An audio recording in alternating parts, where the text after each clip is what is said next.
Oh, righty, you looking live. It's sold out MetLife Stadium where today the 16-0 playoff-bound New York Giants will be taking on the 0-16 Washington Commanders. And why the Washington Commanders 0-16? Because they suck. Welcome to the Gridiron. Anybody out there at all that's going to spend a little bit of time with me here to see them? Thank you. What's up, Jersey guys? Screw the Hogs. They suck. That's why. Or if anybody's going to spend any time watching the replay of this, once again, thank you so much from the bottom of my heart. Thank you. I greatly appreciate it. I'm going to try to go about 30 minutes here tonight, shoot my mouth off for 30 minutes. Anybody got anything to say? Like the Jersey guys, please feel free, fire away, throw in the chat box. I usually try to check on the chat box like every 5 or 10 minutes. So if I see something in there, I try to respond to it as fast as I can. Couldn't block LT. Heck no. Nope, not the Hogs. Not the Hogs. Not many people could. That's why he's the GOAT. Absolutely. Before we get started, if anybody wants to help support my channel, it would mean the absolute world to me. In the description box below, there's a top link in the description box. It takes you to my membership page. I got 3 different membership levels. The first one's called the Saquon. Second one's called the Lawrence Taylor. And the third membership level is called the Gridiron. Each one has their own little perks to them. So if anybody wants to support my channel, I greatly appreciate it. Thank you in advance. Thank you. If you're subscribed to my channel, thank you. If you're not, please, if you can go down below, hit the subscribe button, hit the bell icon. That way, next time I go live or put a video out, you'll be notified. And it's free of charge. What do you got to lose, right? But if you are subscribed to my channel, I greatly appreciate it. Thank you. And then finally, also in the description box below, there's 2 Facebook links. The top Facebook link takes you to my Facebook group. It's called the New York Giants, the Gridiron, and I say this in all my videos, right? Basically, my YouTube channel, my Facebook group, my Facebook page, which I'm going to talk about in a minute here. It's all called like the same thing. It's pretty much like the New York Giants, the Gridiron. That way, a moron like me, I can remember. It's not like, what's my page called? What's a channel called? What's a group called? It's all called the same thing. That way, I dumb it down for myself. What are we up to? We're up to 3,600 members in the group. It's doing pretty good. Usually, when I get done going live here, I'll spend like the next 2 hours just putting stuff in the group and in the page. Now, whether it's a post, a picture, something just showing some stats, a video, something making fun of the Eagles or the Cowboys, which are my personal favorites. I try to get like up to 10 things a day in there. Whether in the off season, sometimes it's a little difficult. Once the season's on, in another couple months and we get the preseason game and all that, there's a ton of stuff going in there every day. But now in the group, if you become a member, not only do I put stuff, but members post stuff in there as well, too. So there's a ton of stuff going into the group every day. And then the second Facebook link, right, takes you to my Facebook page. I'm the administrator, so I'm the only one that posts in there. But it's a page. It's called the New York Giants, the Gridiron, and it's the same thing. It's 7 days a week. I get stuff going in there every day. What are we at? We have 1,500 people who like it, and we just hit the 5,500 follower mark today. We're forging ahead. I think it was at 5,400 yesterday. I think it was. So we're at 5,500 followers. That baby's doing good. And I said it's the same thing. I try to get up to like 10 different things every day in here. Sometimes I get more, but usually I try to get up to 10. And whether I said whether it's a video, a post, a picture, something making fun of the Eagles or the Cowboys, or something showing some stats of a player or whatever, I try to get it in there. And I try not to commingle. So basically, whatever the stuff that I put in a page, I don't put in a group. And whatever I put in a group, I don't put in a page. Right? I try to keep them separate. I said unless if I find something really that just makes fun of the Eagles, that's what I've been put on this earth to do. Make fun of the Philadelphia Eagles. And if I see something that just makes fun of the Eagles, it's just so hilarious, I just got to share it with everybody, right? So I might put that in the page and in the group. But other than that, I try to keep stuff separate. So if you go to the page and you like it and you follow it, and you go to the group and become a member, there's a ton of New York Giants information every day. every day. And I say, and everybody, like if you go to the page and you like it and you follow it, and you go to the group and become a member, if you're not 100% satisfied, you get your money back guaranteed. All right, all that stuff said and done now with who we got? Affiliate place where grade D chuck on a bun with cheese whiz. Yes, it is. Yes, it is. I'll tell you what, you get Pat's and Geno's. I've only been there one time. I don't remember how long ago it was. Well, it was back in the 80s. But, they'll be lined out there. I think they're open. Are they open all night? Maybe open all night. Yeah, but I mean, that people, oh my goodness, they make a ton of money there. Ton of money. Oh my God. If it's in Philly, of course they suck.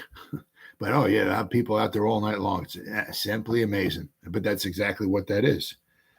Grade D chuck on a bun with cheese whiz. Yeah, that's it. Yep. And those guys are millionaires because of that. Oh yeah. I mean, it's bottom of the barrel, pretty much meat and all that stuff, but people come all over to get it. Simply amazing. Well, unfortunately, I wish we had stuff to talk, the OTAs to talk about, but thanks. I don't want to say thanks to the Canadian wildfires, but the Canadian wildfires. I walk my dog. I always walk my dog at nighttime, every night. In the past, like 4 or 5 days, I don't watch the news because it's all negative. Plus, I only get the Philadelphia news around here, and I'm not going to, hang out and watch the Philadelphia sports. I really care less about that. You know what I mean? So, I try to be a positive person. So news is nothing but negative stuff. So I could care less about listening to a bunch of, whether I watch it or not, people are going to get shot. There's going to be fires. There's going to be people going to the hospital. There's going to be all nothing but negative. So whether I watch it, so I don't watch the news. My wife does. I mean, if something really negative, really sounds like we're in a nuclear holocaust or something like that, I'll find out about it, But I'm saying, like with these Canadian wildfires, I don't know. So I'd be walking my dog like the past 4 or 5 nights, and I've never seen it before. I mean, I'd be walking around. It's always at nighttime. Obviously, it's dark, and you always see the moon. And usually I'd be walking my dog, and I'm like looking up and I see the moon and all that. Past 4 or 5 nights, it's like, man, why is that moon red? It has like I guess a red haze to it. Why is it red? What's going on with that there? I had no idea. I had no idea with the Canadian, the fires and all. So apparently it's all the way down here. And I'm going to read it. It goes down to North Carolina as well, too. But now that's starting making sense why the moon is red at nighttime where I'm at. I guess it's probably the same thing where you guys are at, too. But it says, with the weather systems expected to barely budge, the smoky blanket billowing from the wildfires in Quebec and Nova Scotia are sending plumes of fine particulate matter as far away as North Carolina and Northern Europe could persist throughout Thursday and possibly the weekend. Yeah, so, it's persistent. So the Giants were scheduled for practice number 9 of the OTAs on Thursday, but ultimately decided against it due to poor air quality from the Canadian wildfires. Head coach Brian Daboll said it was in the best interest of the players to take the day off. So initially, the Giants had moved the practice indoors, but the smoke still choked in the area and worries that some had leaked into the building. Sure it did. I mean, it's kind of tough to keep all that on the outside. Right, you open the door up, somebody is going to come in. So they aired on the side of caution, which is good. This is just OTAs. I mean, the team held early morning meetings and then informed members of the media who were attending. Said today was the media day. You were going to get, the media was going to be there. They still talked to McKay, Wink, and Kafka. So those guys, they still, talk to the media, answer some questions. This was their final open OTA of the year to talk to the media. So the practice had been canceled. Daboll apologized to the group. Daboll said he left the decision to the people with MD and all the initials after their names to cancel, pretty much everything because of ongoing concerns, some of which were raised by the players. The Giants also decided to cancel the 10th and final practice of OTAs that had been scheduled for Friday. So Daboll tells Pat Leonard saying this. Brian Daboll tells us that some Giants players said something to the medical staff about the hazy air in the practice bubble while holding meetings in a tent inside this area. Doctors and Daboll and Joe Schoen huddled up and determined that they will cancel practice for both days, Thursday and Friday. On Thursday morning, this is unbelievable. On Thursday morning, the air quality reached 184 on the AQI index, which is considered unhealthy. However, in surrounding areas and in New York City, the AQI has gone as high as 377, which is ungodly. But apparently, this is the worst air quality level in New York's recorded history. Now, I don't know how far back they go, but in recorded history, the worst ever. Wow.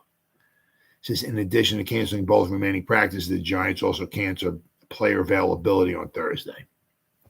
So the team's coordinators held press conferences prior to the cancellation. So that there was, the special teams, defensive, offensive coordinators, right? If the air quality clears up in time, that's if, the Giants will hold their mandatory 2-day minicamp from June 13th to the 14th. So we'll have to wait and see. So you don't even know if they're even going to have that. So, I mean, the thing is with them wildfires, you don't know. I mean, it's I don't even know. I don't even know if they're under control. On Sunday, you get the Giant games down there. I get the game, the Giants. Well, the reason why I do is because I've had the DirecTV to Sunday ticket. So ever since 2000, I've had the Sunday ticket. So ever since they went to the 2000 Super Bowl, I've had the Sunday ticket. So I've always the last 20 this season will be the 20. So this including this season will be the 24th season I've had the Sunday ticket. But this year it's not with DirecTV anymore. It's with YouTube. So I've had what's up, Terrence? Yeah, the air is horrible on Long Island. Yeah, it's horrible everywhere. But I got the it's not with DirecTV anymore. It's with YouTube TV. So I had to get that. But I tell you what, it's not too bad. I mean, because with the DirecTV, I was paying like at least $300 a year, probably even more. I'm going to say for the Sunday ticket. Now with YouTube TV, it was like I got in early. It was early special. He signed up before like June 6th or something like that. Whatever it was, you got like a discount. So it was like $289.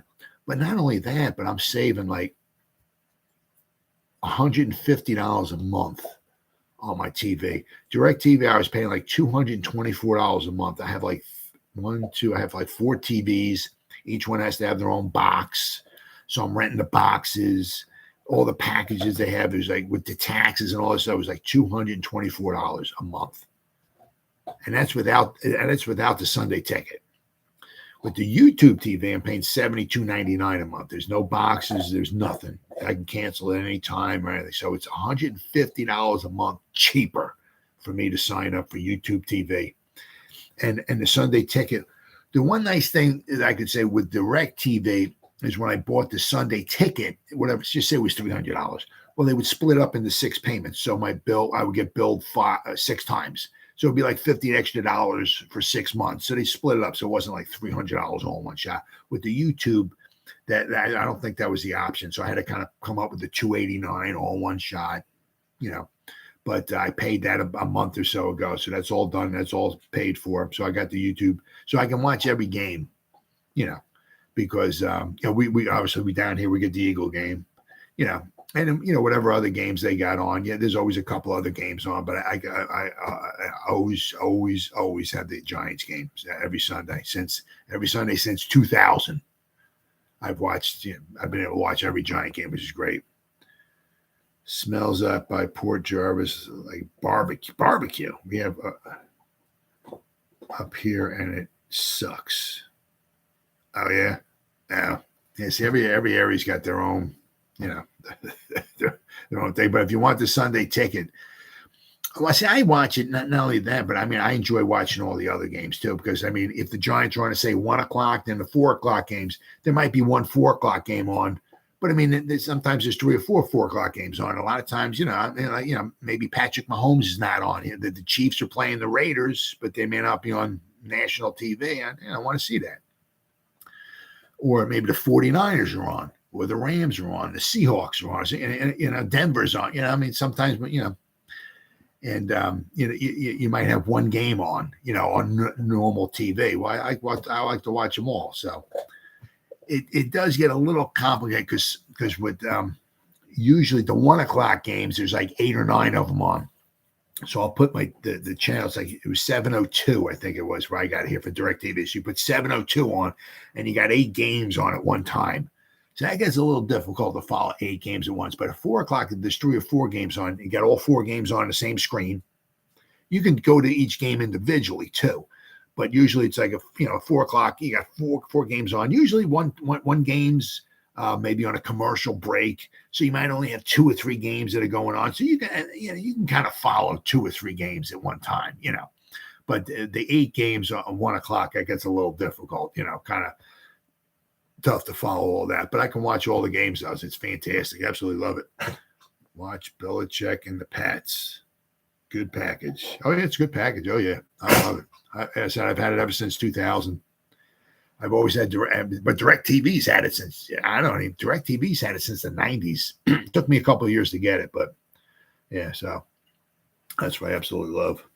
But unfortunately, no more OTAs. But I seen this. I mean, this ain't going to ever happen. I seen this. Who is this here? Giants trade proposal. Giants blockbuster trade proposal sends Saquon Barkley to the Bears. I can't remember who. Somebody, Bleachers Report, is Alex Ballantyne? Maybe is that who it is? Oh, okay, yeah. The people they come on, I don't know. It's unbelievable where they come up with this stuff. I really don't see this happening. The Giants still can't iron out a deal with star Saquon Barkley. They still have over a month, but maybe the Chicago Bears can. If Big Blue and Barkley can't agree on a long-term deal by July 17th deadline, a blockbuster Barkley trade to the Windy City would be worth consideration, according to Bleacher Report's Alex Ballantyne. I don't know where they come up with this stuff at. The Giants and the running back still haven't ironed nothing out yet. They still have over a month. Right now, the 26-year-old is set to play on the tag this season, and the clock is ticking. A trade for Barkley would give the Bears one of the best groups of talent around their quarterback in the league. Chicago is once the betting favorite to land number 26 in free agency per oddschecker.com. But Barkley never made it that far. So let's say if Barkley went to free agency, apparently, odds checker, as the Bears were the favorite, the Bills were the second favorite, and the Broncos were the third favorite, and the Chiefs were the fourth favorite. Wow, to land them. Jeez. Earlier this year, New York slapped a franchise tag on him to prevent him from moving to another team. Long-term contract negotiations between the team and the player have been a roller coaster ever since.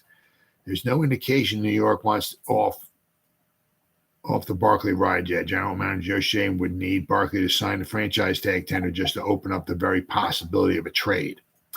But as Ballantyne said, the clock is ticking. League rules stipulate that franchise tag players like Barkley have until July 17 to strike long-term deals with their teams. That leaves a little over a month for negotiations that have stalled and sputtered thus far, or a trade that would give both sides a fresh start. And it says here, what would a Bears-Giants Barkley trade look like?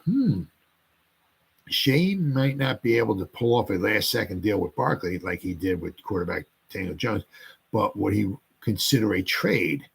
Trade negotiations would start with, because what the Panthers wound up getting for McCaffrey from the 49ers, right? I mean, it was a 4-pick package. So it's similar to what the 49ers gave up for Christian McCaffrey. They would also need to involve teams that value the run game and could offer Barkley the contract he's looking for in New York.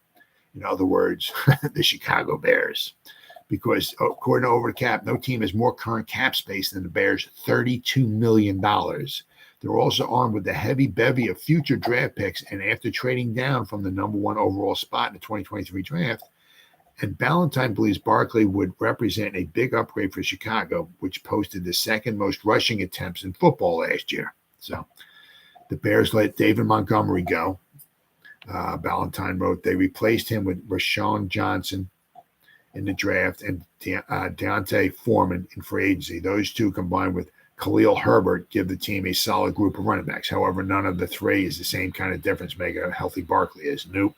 A healthy Barkley would command a healthy trade return now, but no first-round picks. But, I said Carolina recouped 4 picks for trading McCaffrey. They got a second, a third, a fourth rounders in 2023, and plus a fifth round in 2025. New York would hypothetically look for a similar package back if they ever dealt Barkley to Chicago. So that's what this guy is proposing here. Here's what the Bears could hypothetically offer New York to land Barkley in a trade. 2024 third-round pick, 2024 fourth-round pick, a 2025 second-round pick, and a 2025 fifth-round pick. So the Giants, hypothetically, in this scenario here, they would get back a second, a third, a fourth, and a fifth. I don't know if anybody would be given a first for Barkley, truthfully, because this is his 6th season. He's had 5 seasons. That's a lot of wear and tear off the tires and all that. He's still a phenomenal back and all that. I don't know if anybody would actually give up a first rounder for him. It says that haul seems expensive, but Chicago could still keep both of its 2024 first-round picks. In doing so, it can continue surrounding the quarterback Justin Fields with the kind of talent Ballantyne thinks he needs. Yeah, I mean, you give Saquon, you give Justin Fields Saquon in the backfield. That's a nice security blanket right there. So, I mean, I don't know. Obviously, if this would ever,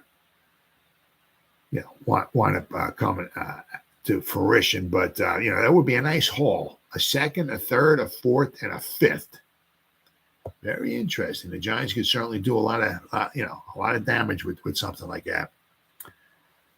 Good package for what? What's up, Gridiron? Well, Vinny G-Man. Do you like Brightwell Breida and the Kid Gray? Well, the thing is, I mean, don't forget about Jashawn Corbin, too. Because Brightwell came with the team. Jashawn Corbin, they got, Shane and Dable brought him in, and they got him on the practice squad. Now, he's looked so far decently, just from what I'm hearing, running around in shorts and OTAs. So they brought him in for a reason. I said Brightwell just kind of came with the team. Brightwell's more of a, the special teams contributor. If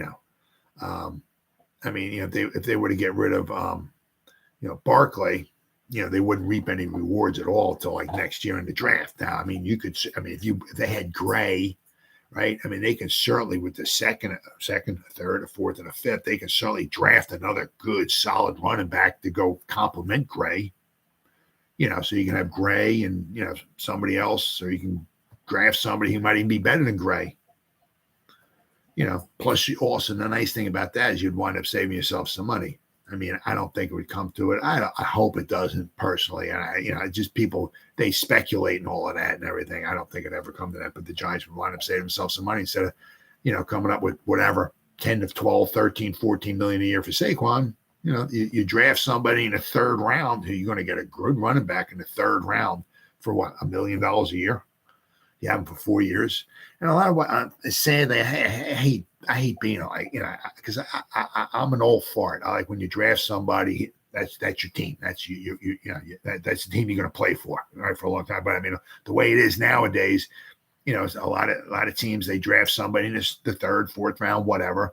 They use them for 4 years, whatever, and then they just kind of, it's like a Bic lighter. Oh, it's no good no more. Woo! We'll get something. We'll get another one. That's just the way. That's the, the life of a running back nowadays. There's no guarantee. They just kind of use you, abuse you, and see you later. That's why it's kind of tough for a lot of these running backs to get a nice, juicy second contract, right? A lot of them, obviously, if you're not getting a rookie deal, if you're not getting a first round rookie deal, you're going to get, a rookie deal, but you're there for 4 years, you're going to get like $1 million a season. And then after that, I mean, not many guys are signing big, huge deals as far as running backs anymore. It's a shame. The Giants are going to do you go after Hopkins? Nah, I wouldn't go after Hopkins. I mean, honestly, I really think that if they had any inclination, well, I mean, you would. Well, I mean, they would save themselves some money. I mean, the one thing is obviously with Hopkins, they're trying to sign Saquon right now. That's the big thing. But I mean, it'd be kind of tough to sign Saquon and, if they sign Saquon to a long-term deal, they can take his $10 million cap hit this year right now and drop it down. That would give them some extra money. And then, that would certainly free up some cap space. If they, they can do some other stuff to free up some money here and there and all, So, I mean, money is the big problem right now for the Giants, especially after going after Hopkins. So, I mean, you also hear all kinds of things. Obviously, the guy can still catch and he can still play and all, but some GMs think he can't quite run as well as he used to. Some people seem to think, he doesn't like to practice. Sometimes if things aren't going well, he can, maybe not have the best attitude. And I'm not sure if that's something that Shane and Dave will want to bring in here. A little too much drama. They're trying to bring in guys that build in a culture and all. So I'm not sure if that's something they want to bring in. So but I mean, I just seen that. It was pretty cool. I mean, that would be a nice haul. They got a second, a third, a fourth, and a fifth for Saquon. Woo. Then I saw there was another one from Fansided, G-Men HQ. They graded every one of the Giants' first-round picks going back to Justin Pugh in 2013. Now they graded. Now this one, because the 2013 draft was not really a bona fide, knock it out of the park. Had some good players. Don't get me wrong, and some of them are still playing. But I mean, they Justin Pugh, they gave him a B. And, Lane Johnson, he was taken fourth overall by the Eagles in that draft. He was probably by far, maybe not by far, but he was probably maybe the best player out of that whole draft. I mean, he's a absolutely phenomenal tackle. I mean, there's other guys. Cordarrelle Patterson was in there as well, too. So that whole bunch of guys in there, obviously. But I mean, Lane Johnson was really, really good. But the Giants, when they took him 19th overall. Now the thing is with Pugh is, he's, I think he's still. Well, I know he's a free agent. He's recovering from his torn ACL. But I mean, he was a decent guard. I mean, or decent, offensive lineman when they had him in there. But once again, it was one of the ones they had him for a while and they just didn't. A lot of guys they drafted, they didn't want to be signing. Said the 2013 NFL draft is one of the most infamous draft classes the league has ever seen. Despite this, the Giants managed to select one of the few players taken in the first round who are still in the league. Justin Pugh may not be a superstar, but he's consistently been one of the more solid guards in the NFL since he was drafted. Pugh was originally drafted as a tackle, and during his time at the position, he was rather solid. However, in 2015, Pugh was moved to left guard, where he would have his best season in the league. The Giants managed to get themselves an incredibly consistent lineman to kick off their Super Bowl rebuild, and while I didn't have an impact on their ability to win, Pugh definitely did more good than bad. Yeah, despite this, Pugh would have only 5 seasons with the Giants because of everyone's favorite general manager, Dave Gettleman. 2018 offseason, both Pugh and Weston Rickberg were set to be free agents. Instead of keeping 2 solid offensive linemen to build a team around, Gettleman let both of them walk in order to free up cap space to sign Nate Solder, the biggest offensive lineman contract ever at the time. Oh, my God, yeah. Yep.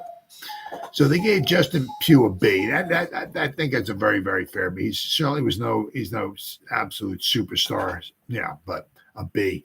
Now the 2014 draft, and we got some guy called OBJ. They gave him an A plus. I'm not even, you don't even need to. I mean, to me, that's, yeah, they just, that was a knock it out of the park. See, during his 5 seasons with the Giants, he caught 390 passes for 5,476 yards and 44 touchdowns, breaking several team records in the process. He made 3 Pro Bowls and 2 All-Pro team selections, 2 All-Pro second team selections. But, I mean, also don't forget about that. I mean, he missed some time with, he missed the first, his rookie season. I think he missed his first 3 or 4 games. I think he was having hamstring issues. But I mean, I'll tell you that there's no doubt when he was on the field, he was a difference maker without question. I mean, they gave him an A plus, and I have to agree with that. Odell Beckham, the 24. we go from 2014 to 2015. You go from an A plus to, oh my God. So we got the 2014 Odell Beckham Jr. an A plus, to 2015 Eric Flowers. Now they gave him an F. Now I won't give him an F. I'll give him a D. All right. He wound up being a serviceable. I mean, I don't know. And I'm too freaking stupid and all that to remember that and everything. I'm not sure if they really gave him a good chance of maybe thinking about becoming a guard at all or anything like that. So Flowers was so bad that the Giants couldn't trade him in 2017 and were forced to release him halfway through the season. This move easily set the Giants back by 5+ years. Oh, yeah.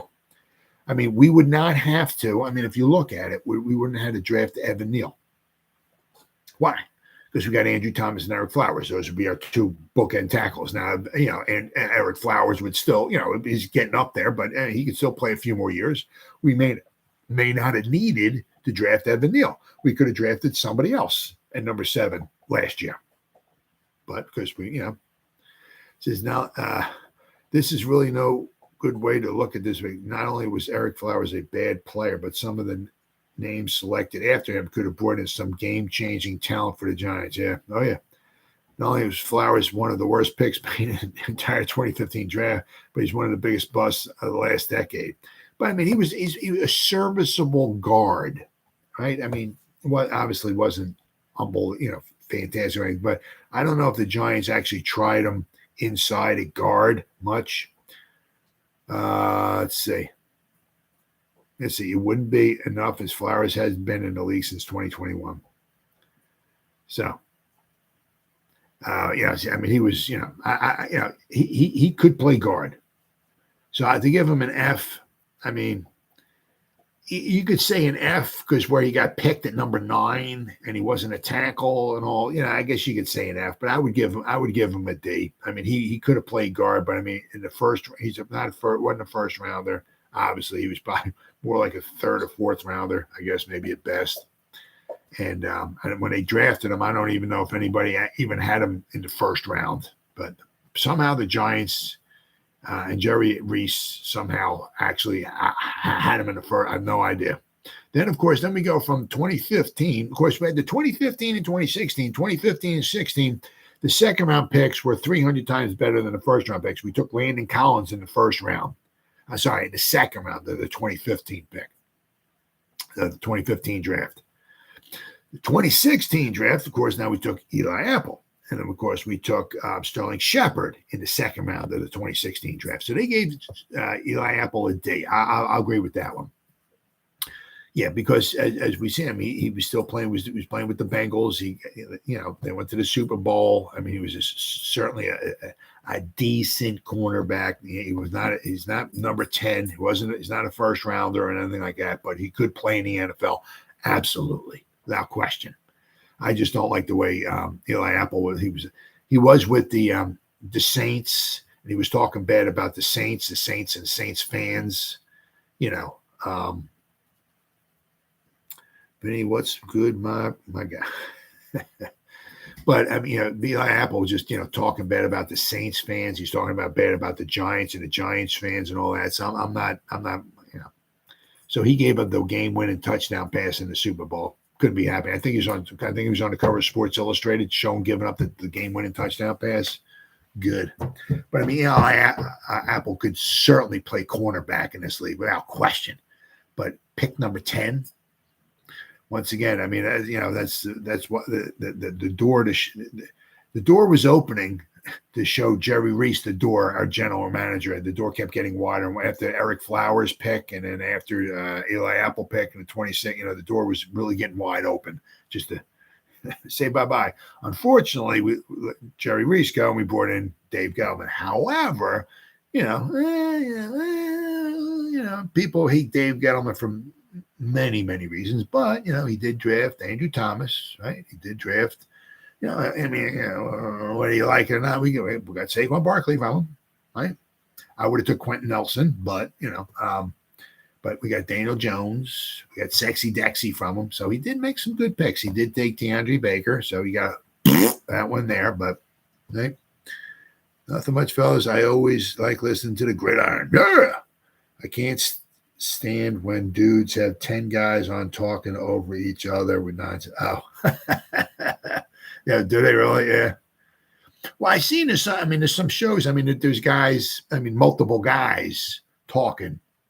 Which is fine because Lord knows I don't know everything, and I like different perspectives and all and everything like that. But I don't really want to listen to a lot of it. Maybe something like that. This forum's good. Well, that's why I like going live though too. The thing is stinks because I don't come home till late, and then I go, because sometimes I go live at 10:30 at night. Well, some people are sleeping at 10:30 at night, so not everybody gets a chance to this. But I'm saying the cool thing is that if I'm live, I think scrolling right here we can talk, so that's cool, right? Early 50s, I can relate to this guy. Early 50s. Well, I'm late. I'm late in my 50s. Are you early in your 50s? I'm late in the 50s.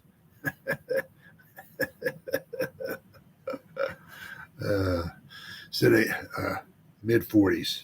Oh, LT. Oh, there you go. Okay, that's cool. That's cool. I like that. That's good. Yeah, 1970. That was the first season I remember watching. I'm sure I saw some stuff in the late 60s, but I don't remember. The first game I ever remember watching was week 13 of that 1970 season when the Giants played in St. Louis against the Cardinals. That's the first game I actually remember seeing on TV. So I go back to them. Oh, yeah. From Yonkers, Grid's got to be from Queens. Yeah, yep. I was born in Queens. Yep.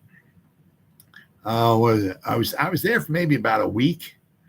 We were living in an apartment, and it was me, my sister, my mom, and my dad. The apartment was really, really small. So after that, we moved out to Bethpage. From 1964 to 1969, we're in Bethpage, and then we had a house built in Nesconset, farther out on the island, which is in Smithtown, farther out on the island.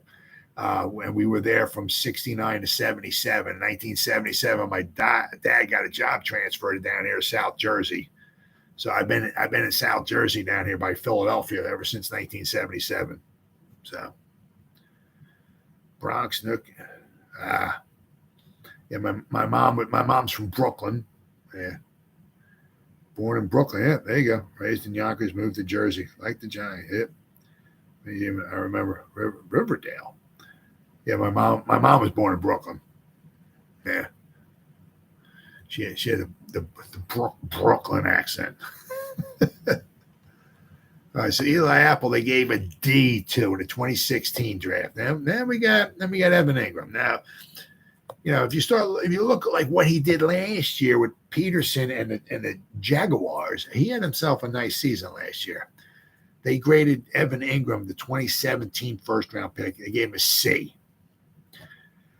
That's pretty fair because he certainly had his ups and downs. He has injuries, but the last season he was healthy. The last season I believe he was with the Giants. He was healthy. Of course, the guy could be a mismatch. The guy was fantastic at letting balls go through his hands, and it was always a defender standing behind him. The ball would go right through his hands, and it would be a defender 2 yards, 3 yards behind him.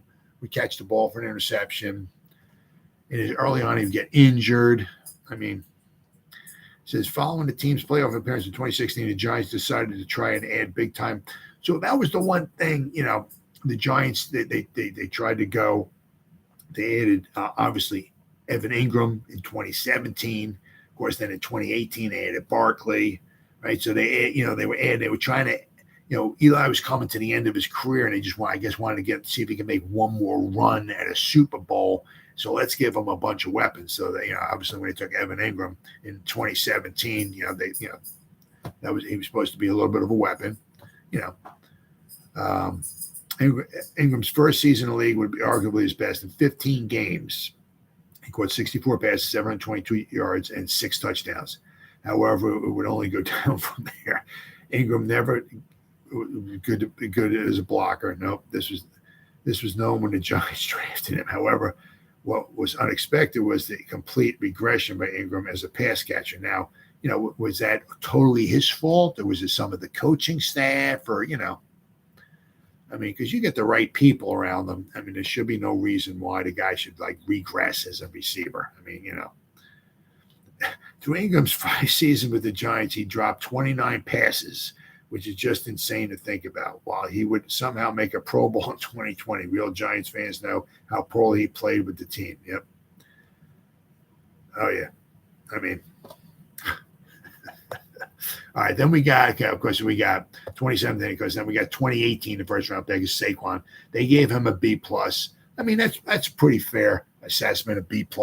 You can make B+, A-. The thing is that it's not so, for him, as far as a human being, as far as a teammate, somebody you want in a locker room, somebody you want on this organization, he's an A++. There's nobody, people come to the game. People pay big bucks to put their rear ends in the seats to see somebody like him play. There's, some guys I saw Saquon play, right? Now, he'll put people in the seats, without question. And as I said, as far as a model teammate and all of that stuff, even Mr. Mara said that he wants Barkley to be on the team for the rest of his career. Because he's a model, absolute freaking model person you want on your, on your team, on your organization. Absolutely, without question. And they gave him a B+ now, which is kind of, the thing is did we need a running back? I would have took Quentin Nelson, a guard. Did we need Saquon? But this was once again one of those things they were trying to see if we can get Eli one more Super Bowl. We got him. We have Odell Beckham. Now we got Evan Ingram, right? We got the tight end. Now we got Saquon Barkley, the running back there, right? Obviously, I'm very happy they drafted him. But number 2 overall, did we really need a running back? Could we take a running back maybe later on in the draft who could have done decently? So that's the one question with Saquon, whether you want to grade him an A or a B. Let's see, through 5 seasons with Saquon, Barkley is running the ball 954 times for 4,249 yards, 29 touchdowns, and averaged 4.5 yards a carry. Alongside this, Barkley has appeared in 2 Pro Bowls and was the Offensive Rookie of the Year for his draft class. The talent is incredibly clear, but injuries have continuously held Barkley back. Last year he was relatively healthy. He had the problem with the shoulder, which I think, hindered him a little bit. Barkley's played 13+ games in all but 1 season, but even then, injuries have hampered him in almost every year. Yeah, the one thing is with him is you have to, I think you have to, if he does play this year, I think, we need to get Breida in there a little bit more often, and let's get Gray on the field a little bit more, without question. Take Saquon's load down, get his load down, not try to wear him out, especially by halfway through the season or whatever. Then the 2019 draft class, they gave Daniel Jones a B+. I agree with that. I couldn't quite possibly give him an A. Absolutely not. The B+ for what he's done so far. He does seem like he's going up. His meter is going up. This will be his 2nd season. It'll be once again. It'll be his 327 consecutive different center I think he's playing with. But hopefully, this will be the same center he's going to have for hopefully years to come. He'll be his 2nd season in the same Kafka-Dable system, which is fantastic. He'll be thinking less and just reacting. We gave him Waller. right? We got some better offensive wide receivers. We still don't have the number one dog, but the stuff around, the talent around him's gotten better. The offensive line is getting better. So I mean, he needs to obviously take the next step. But I think what he's done so far, I can certainly see a B. Rating him out as a B. There's no way I can give him an A. Absolutely not. They gave Sexy Dexy an A+. Oh, yeah. Now, it's the one nice thing is that, he became a monster last year when they put him in a nose tackle instead of bringing him out wide, right? Bringing him right over where the center's at and all that, everything. So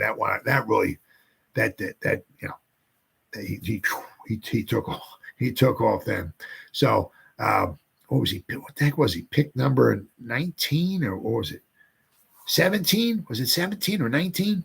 I mean, that wound up being a really, really good pick. Took him, I mean, he was a very decent player, obviously his first couple of years, but he's certainly, and he deserves every penny he got. Very, very happy for him. He had 7.5 sacks last year, 68 total tackles. This led him to making the Pro Bowl plus taking home second team All-Pro honors. And Lawrence landed a $90 million contract extension. Good for him, man. Then, of course, then there was the DeAndre Baker debacle. They gave him an F-. Yeah, I guess that's fair. I would give him an F, but yeah, F-. Yeah. After making 2 very good picks in the first round, Gettleman decided to trade back into the first round and select DeAndre Baker with the 30th overall pick. However, unlike the previous 2 selections, Baker ended up being an absolute disastrous pick. It cost the Giants a ton of draft capital. Yep. In his first and only season with the Giants, Baker wrapped up 57 tackles while allowing 49 receptions on 79 targets for 808 yards and 8 touchdowns. In addition to this, Baker was flagged in the secondary a whopping 9 times. Not only was Baker one of the worst corners in the NFL draft right out of the gate, but some off-the-field troubles caused him to last just 1 season with the Giants and 3 seasons in total in the NFL. Yeah, that was DeAndre Baker, he's an F. All right, then they got 2020. They got Andrew Thomas, an A+. not even going to go over that. The dude's an A+, absolutely. He's only getting better. Hopefully he'll be a Giant for many years to come. And whatever contract he winds up signing, he earns every freaking penny of it. Good for him. I hope he's with the Giants for a long time to come. So then we got the 2021 pick, and Kadarius Toney is a D. Now the thing is with Kadarius Toney, now you can't. It's when you see him when he actually is healthy, he's not pulling a groin or pulling a hamstring or this or that or whatever, or an oblique or I mean, the man is tough to cover. The man is electric. The man, that punt return he had in the Super Bowl, right? So many other things. He's electric, phenomenal athlete. And then you also look too, okay, is that not only that, but we traded back. Now, of course, we could have had Micah Parsons. I don't want to bring that up, but we traded back, right? And with the Bears, and we wound up getting their first round pick, right? So, with that, we wound up getting Evan Neal too. So we got Kadarius Toney. We traded away, Kadarius Toney we got 3rd round picks. So actually, in the long run, now we actually got Darren Waller. But I mean, for Kadarius Toney, the talent was there. I guess with the injuries and all, but we also got another 1st round pick too. So to give Kadarius Toney the pick, they gave it a D. I would give it a C because we got a 1st round pick out of it too, and it winds up being Evan Neal. So I'd have to give that a C. If they're just strictly talking Kadarius Toney here, I don't know, a D. But I mean, the Giants missed out on players like Rashawn Slater. Yep. And some guy, Micah Parsons, who were both selected back-to-back after the Bears took Justin Fields with the 11th pick. Yep. Yeah, so the Giants, yeah. And, of course, 2022, Kayvon, they gave him an A. Yep, and Evan Neal B. And I think the way Evan Neal is the professionalism of him and all and everything. I think he's really going to work himself into a very fine tackle. May not be an all-pro, Hall of Famer, whatever, but I think he's going to work himself into a fine offensive tackle. And I think as years come? I mean, because let's look at it. Let's figure right now. They gave Andrew Thomas an A+. Okay, would we give him an A+ after his first year in the league? No, right? Because he had a horrible rookie season. He had injuries, but he had a horrible rookie season. He struggled. He got better his second season. His third season, he took off. Now we're giving him an A+. So we're giving Evan Neal a B. We go back a couple years from now. Say we're holding the same conversation in 2025. We're looking at Evan Neal. Is Evan Neal a B? No. I really think Evan Neal is going to, without question, is going to turn into an A, without question. Yeah, as I said, it's easy to look back now and give Andrew Thomas an A+. Absolutely. Man, we're so lucky Dave Gettleman picked him, right? But after his rookie season, we're not giving Andrew Thomas an A+. No, absolutely not. So it's the same thing with Evan Neal here. I give playing tackle is very, very difficult, right? Give him a year or two, and I think we're going to be giving Evan Neal an A without question. And they gave Kayvon Thibodeau an A, and I think with the mindset the guy has and all and everything, the guy's got the right attitude. He's an A, and I think I'm not going to say he's going to turn into a Micah Parsons or nothing like that, but I think he's going to be a very, very overall a very solid pick for the Giants at number 5. I say may not ever make like a Hall of Fame or anything like that, but overall number 5, I think we'll be very happy that we have Kayvon on our team going forward. Then they gave Deonte Banks an A. Now that's a little difficult, giving Deonte Banks an A, especially he hasn't taken a snap on the field, but it says, obviously, it's too early to judge Deonte Banks' selection, considering that he hasn't played one snap in the NFL. However, considering the Giants went into the 2023 NFL draft with a massive gap at corner, and Shane managed to snag arguably the top 3 player at the position in his class, it's hard to say that he wasn't a great pick. So only time will tell. Time will tell. But, I think Deonte Banks, without question, I think he'll be, because he's a football player. The dude wants to play football, and he's got the right mindset. He's Wink loves him. I think he'll be a very solid pick for us. And I wouldn't be surprised at all if we let Adoree Jackson go next year, right? And then maybe slide Deonte Banks over to the number 1 corner, and then either have somebody on our roster right now, put at number 2, or draft or bring in a free agent next year to fill in the number 2 spot. I think Deonte Banks is going to be a solid corner for us for time to come. Amen. New turf should help. I hope so. Very true. It's about time. Yeah. Let's hope. Let's hope. Especially with injuries. You know what I mean? Let's hope.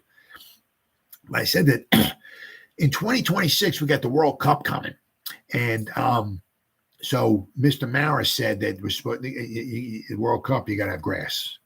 So there's going to be grass going to be laid down at MetLife Stadium. Now, the thing I don't know is that going to be just grass just for the World Cup? Then they're going to rip it out, and we're going to have that turf down there again, or we're going to put the grass down. We're going to leave it down and keep it down, and so interesting to say. Kick out the well, yeah. Well, see, the one problem is that every week you got somebody on there chewing the field up. That's one of the problems. See, like you got the Eagles, they got a beautiful stadium, grass and all that stuff, but they're pretty much they're the only pro team that plays in there. I'm saying with the Giants, they got all kinds of stuff going in there, like concerts and all kinds of stuff and everything. But I mean, 1 week you got the Giants, then you got the Jets, then you got the Giants, and you got the Jets, and I'm sure. Then I think they even have like some college games in there too. So I think there's a lot of. It might be just too much activity, maybe to keep the grass in really good condition, because they had grass at Giant Stadium from 2000 to 2002, and it just didn't work out well at all. The Jets were there, the Giants were there, they had college games there. Just did not work out well. There's always chunks of grass come flying up, big, huge divots and everything. They just had a horrible time with it. Maybe this is 20 something years later. Maybe the technology is better. Maybe they can figure out how to keep the grass in better condition. I love grass. I'd rather have grass than turf. I'm a grass guy. Pinstripe Bowl at Yankee Stadium was great. Oh, yes. Is that what Pinstripe Bowl? Was that who was in that? I know did Notre Dame play in there? I know Notre Dame played in Yankee Stadium. I don't know if that was their bowl or not. But I know Notre Dame played in there. But yeah, I mean, getting like a college bowl game at Yankee Stadium or something like that. Oh yeah, that's phenomenal. That's absolutely love because it's on grass. I like that old kind of stuff. You know what I mean? I can't believe how bad the field was in the Super Bowl. Oh yeah, yeah. I mean, that's just inexcusable. I mean, you got the biggest game of the season. You know, you have one job: make sure that field is good and too wet. I mean, really, yeah. I mean, a lot of the Eagle fans around here seem to think that they keep complaining that, they were like, that cost us a Super Bowl and all and everything. But I mean, the Chiefs had a play on it too. But yeah, that was really inexcusable. There's no excuse for that. Yeah, biggest game of the year, and wow, I know that's absolutely horrible. All right, guys, well, it's been 55 minutes. Everybody, Jersey guys, Vinny G-Man, Terrence, thank you, guys. Thank you. It's great talking to you guys. Thank you. Thank you for keeping me up. I appreciate it. So it's been 55 minutes. Whoever spends any time checking me out, thank you. If anybody spends any time at all watching me play this, once again, thank you so much from the bottom of my heart. Later, guys. You too, Vinny G-Man. Have a great night, buddy. You too, Jersey guys. Have a good night. Thank you. Whoever watches the replay this, thank you. And as always, you guys stay safe out there and go Giants. Woo!